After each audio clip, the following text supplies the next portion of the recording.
Welcome back to the English Hub. I'm Jessica Martin, and yes, I almost started this episode 5 minutes ago.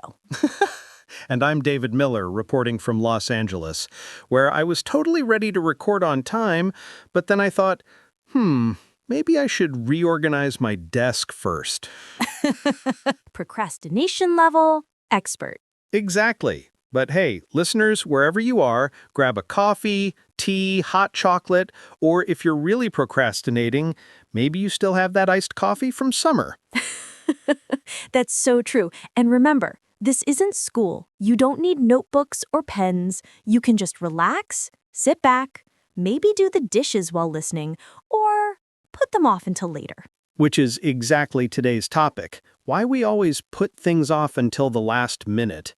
Scientists call it the delayed start effect. But before we get all scientific, let's be real. Everyone has done it. Homework the night before it's due. Packing for a trip 1 hour before the airport. Oh, packing. That's me. I once packed for a business trip 20 minutes before leaving. 3 shirts, no socks. My feet had a fresh air experience for 2 days. That's terrible. See, listeners, even English teachers and trainers are professional procrastinators. True, we may teach business English, but when it comes to business tasks, sometimes we're just like, tomorrow David will do it. And tomorrow David never shows up. Exactly. Poor future David. He's always busy with today's tasks. So that's what we're diving into today. Why our brains love to wait until the last minute, why deadlines suddenly turn us into superheroes, and how we can trick ourselves to start earlier. And don't worry, we promise this episode won't be delayed until the last minute. So cozy up and let's explore the delayed start effect. Okay, Jess, serious question. Why do we always put things off until the last minute? Like, I had 2 weeks to prepare my last presentation, but of course I only started the night before, at 11 p.m., with coffee and panic. Yep, that's the classic recipe, deadline stew. Ingredients: 1 big task, 1 huge cup of coffee, and 24 hours of stress. And somehow, in those final hours, we suddenly become superhuman, typing like the Flash, sweating like it's a marathon, inventing new grammar rules on the spot.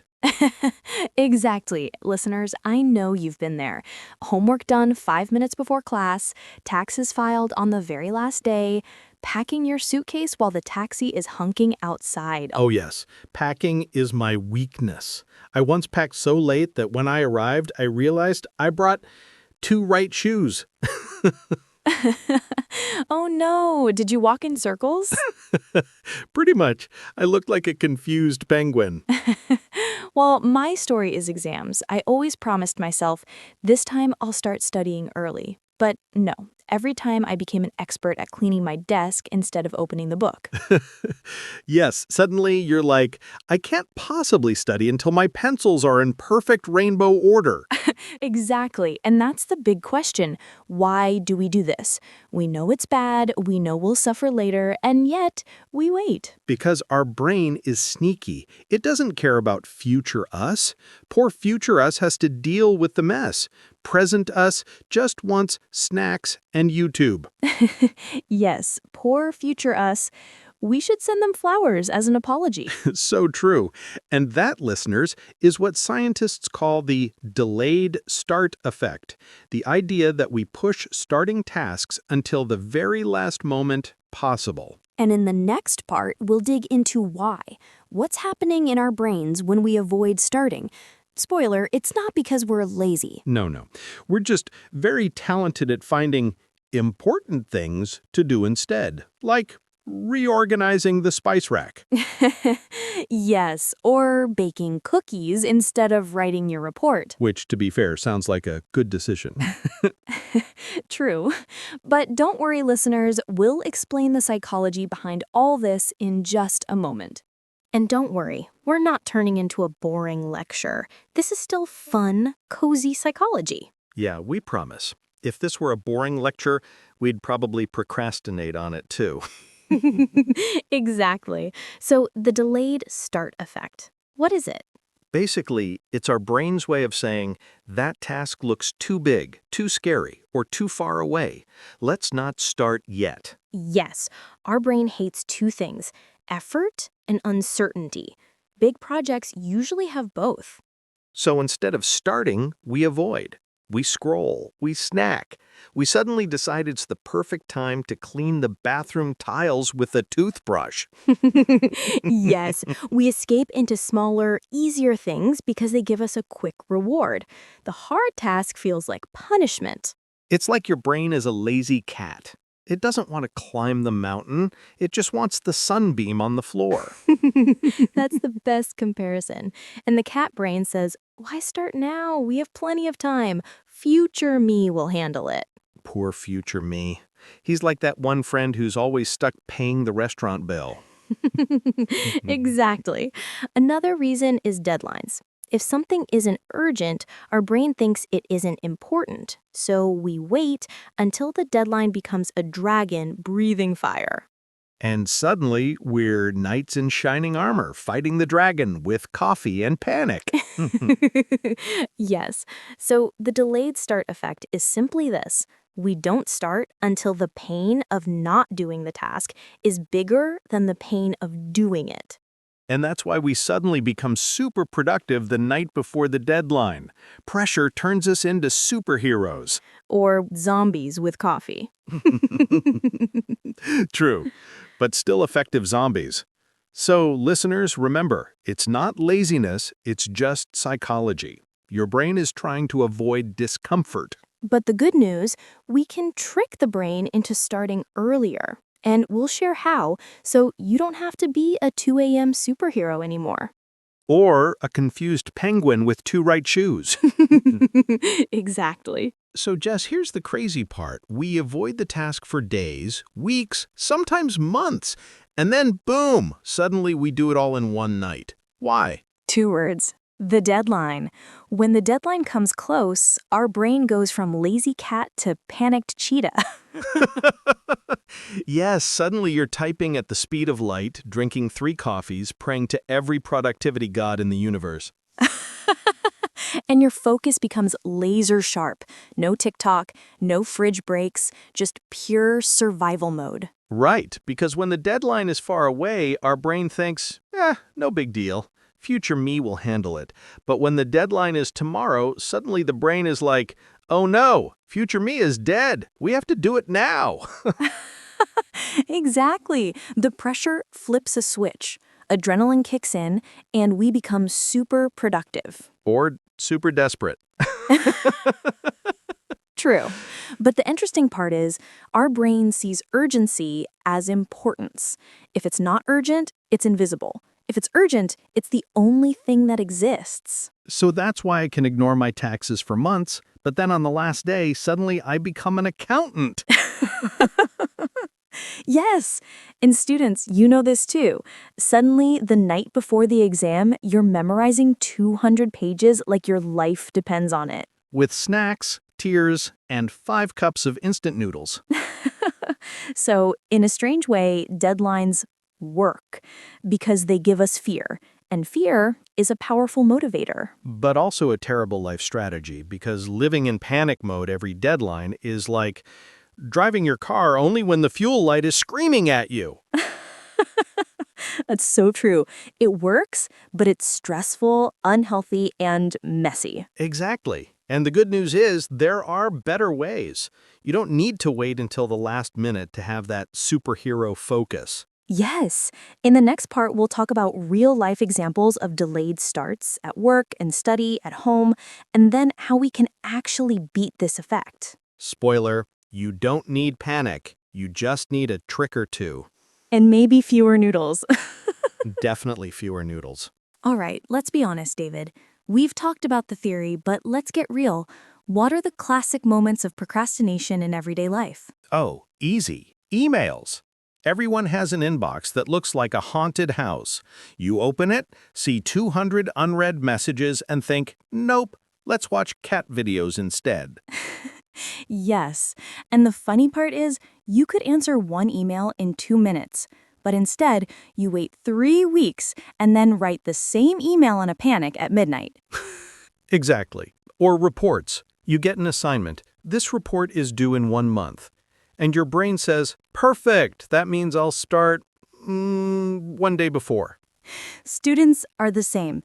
I remember one of my students said, Jess, I had 3 months to write my paper, and somehow I wrote it all in the last 48 hours. I believe it. Coffee plus panic equals essay magic.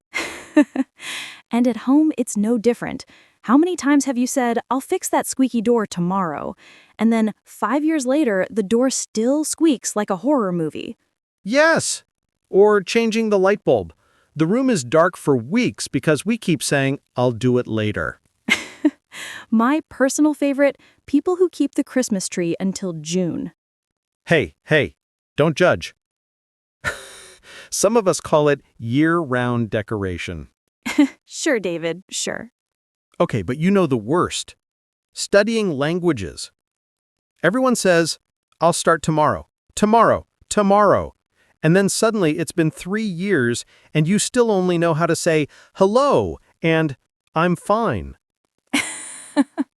That's so true, listeners. If you've been saying, I'll study English tomorrow, guess what? Today is tomorrow. Yes, the future is here. And it's still procrastinating. So real life is full of delayed starts. Work projects, studying, home chores, we all do it. The big question is, how do we stop doing it? How do we start earlier without waiting for panic mode? That's what we're talking about next. The difference between short-term and long-term tasks, and why our brains delay the big ones even more. Spoiler, it's not because we're lazy, it's because Netflix exists. True. So, David, let's talk about short-term versus long-term tasks. Why do we put off those big life goals like fitness, saving money, or learning English, even more than the small stuff? Oh, that's easy because short-term tasks scream at us, like reply to this email now or your boss will hunt you down. Exactly. But long-term goals are quiet. They're like, hey, maybe someday you could go to the gym. And we answered, yes, absolutely, starting next Monday. Definitely. Every Monday. And especially in January, everyone buys a gym membership and then visits the gym once, just to take a selfie in the mirror. Oh yes, the sacred January workout selfie. New year, new me, followed by 11 months of Netflix. And it's the same with money. We say, I'll start saving tomorrow. Then tomorrow we buy a coffee, a croissant, and suddenly, oops, bye-bye savings. Or with learning English, people say, I'll study every day for 1 hour.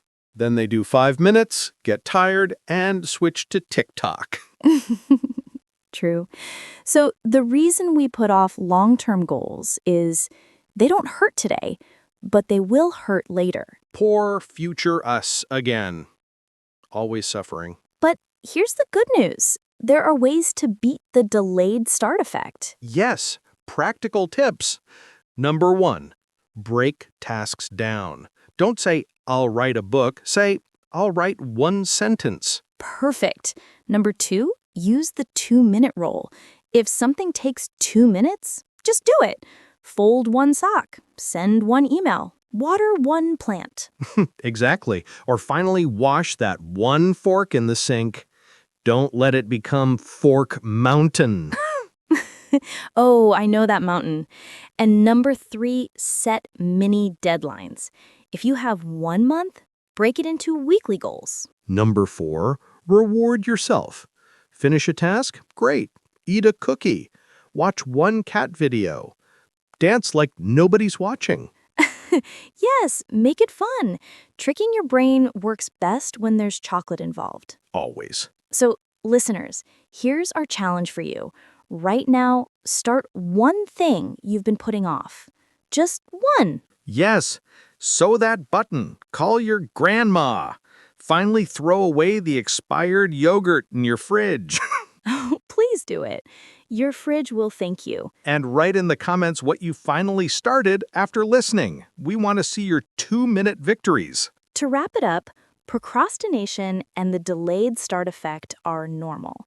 But with small tricks, you can trick your brain and begin earlier without waiting for panic mode. Remember, future you will thank present you. And future you deserves that. All right, friends, thank you for hanging out with us today.